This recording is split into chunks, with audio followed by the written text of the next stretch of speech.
好啦，咁啊，即係揾到啦嚇，地產投資規劃師啊，莊新宇傾下偈嘅。Hello，莊臣你好。大家好。早晨你好，新年快樂！新年快樂！成年冇見啦又。係到即係多啲上嚟先得㗎嘛。OK， 好啦，咁今日有個題目我自己都即係好有興趣想知嚇。咁嗱，咁啊出租樓同自住樓裝修策略大解構。點解咧？咁咪出租定要裝修嘅咩？咪咯，自住呢個裝修人咪一樣係嘛？係啊，其實呢個 topic 咧，我哋都圍繞住好多朋友㗎啦。咁我哋其實咧裝修喺而家嘅市場上咧，係咪值得去做？同埋如果做嘅時候，今日如果係包租公嘅角度或者自用嘅角度咧，係點樣去將件事睇咧？咁我哋特別有個講座咧，喺下個星期六同大家分享嘅。咁我想同大家分享下啦。喺而家市道慢，咁1月份咧，我哋三兄妹有8間樓賣咗。喺6間樓係做過簡單嘅裝修嘅，咁當中係有啲係包租公嘅，有啲就係因為我哋平時自己用嘅樓咧好乾淨嘅，就可能有時咧我哋連嗰啲 remote control 都用保鮮紙包住嘅，咁係包出租嗰啲就唔係㗎啦。咁有時我哋點樣喺從最到位節省錢嘅方法去做去裝修，其實係一個好好嘅主題。咁我哋一陣咧可以同你講講我自己親身經歷，中過伏嘅地方或者有啲價值上咧係點樣可以大家去參考下。嗱咁啱啱聽見你講咧，就你1月份就賣咗8間啦。咁其實裝修對一個賣家嚟講係咪真係咁重要嘅咧嚇？係，因為咧係通常你講個價值啦。咁其實有2面睇嘅。第一件咧，如果你係一個買家買間樓嘅，打一個 MLS 嚟講15萬裝修，咁但係問題呢15萬可能真係俾出去嘅。但係有冇15萬嘅價值咧，就係一個商業嘅地方啦。咁所以咧，如果你今日買嚟係自用嘅時候咧，就希望透過講座喺邊啲位係實際嘅，就好似我哋喺唔同嘅材料裏邊知道嗰個材料嘅真正嘅價值，咁你就心中稱起條數啦，買起嚟可能今日嗰個價錢佢話15萬嘅，如果自己識做，可能係要打個折頭嘅時候咧，你喺 offer 裏邊咧有一個好啲嘅優勢。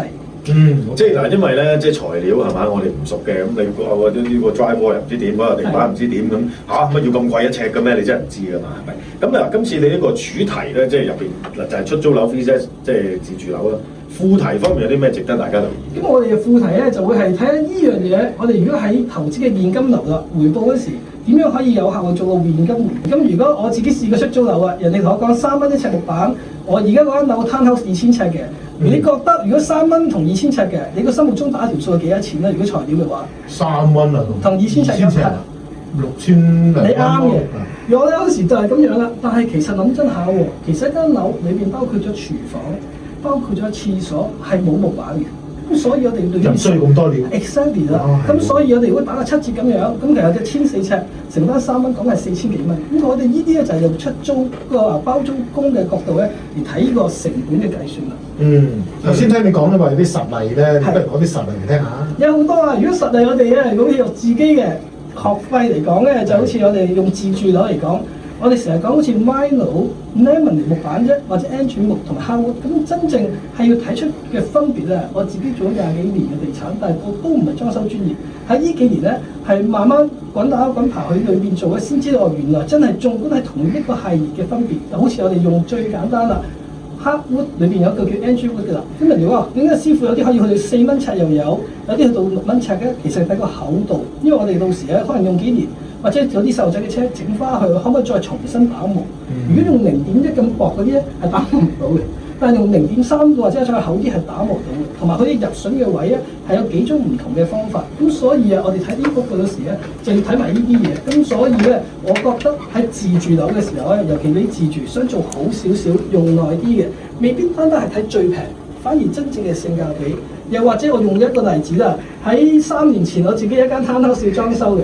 basement 要裝修啦，裝修到差唔多結尾嘅時候，突然hot water tank漏水，咁個師傅同我講，後尾個成件事翻轉頭嗰時咧，佢最好嘅係將嗰啲木板裝埋落去漏水都，跟住後尾我話點解你係裝住水都照裝㗎？係啦，佢話證明要防水，佢但係最後咧就發現咗，其實如果我哋一開始有個 knowledge， 將個 hot water tank check 佢，如果係舊嘅，先掹出嚟換咗先裝修。咁就會好好多，同埋發現咧裝修嘅 language， 我哋講同一件事係可以唔同嘅感受嘅，就好似 hot water tank 話要換啦，到第二個問題就出嚟啦。我打去嘅嗰邊公司嗰邊咧，佢就話：哦，你個 hot water tank 原來上面所有嘅水管要拆咗嗰個絲領先，拆完個絲領啦，我先可以將你 hot water tank 個位先裝好咗。咁師傅就好乖咁，全部拆。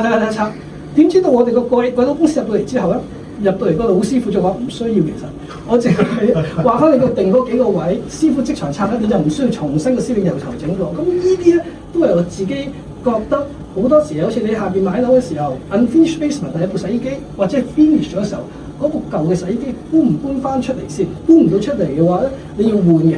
早啲入場之前換咗先，咁呢啲好細微嘅嘢咧，從我哋或者喺啲師傅裏邊咧點樣去做咧，都有好多經驗，希望喺個講座裏邊咧同大家分享。嗱，再講講啦，下個星期六1月31號喺1點至4點喺時代廣場3樓啦。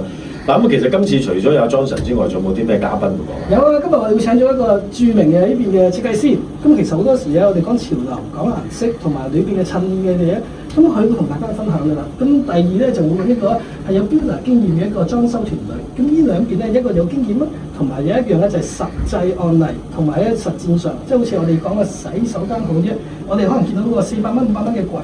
咁如果我哋問嘅買一個櫃，咁其實你要諗埋你嗰個洗手間係左邊定右邊水管位。如果唔係淨係班班見到個櫃好靚嘅時候咧，會問你個櫃同櫃桶點擺咧？呢啲都要提前去諗嘅。OK， 咁啊用料方面咧，其實好多人都話咁，究竟邊啲質地好呢樣嗰樣咧？咁口講咧，其實好難一啲場到噶嘛。咁有冇啲實質嘅嘢咧？咁到時喺講座都可以睇得到噶啦。太啱啦，因為我呢樣嘢都係痛咗好多年嘅。咁我哋咧就而家喺時代廣場1樓咧，我哋係有一個地鋪，我哋自己嘅地方咧，裝修咗一個係裝修材料睇睇嘅，咁啊實際摸到。同埋我哋最近咧上年我自己間酒店117間房咧都做過裝修，自己感觸就係、可能同一個材料，咁我成日問佢點解表達出嚟會差咁大嘅信息差嘅？即係我哋其實個好似用咧就係、我如果今日預咗俾個大排檔嘅錢，咁我就有大排檔嘅材料。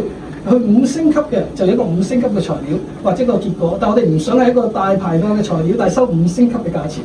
明白，1分錢1分貨最緊要啊！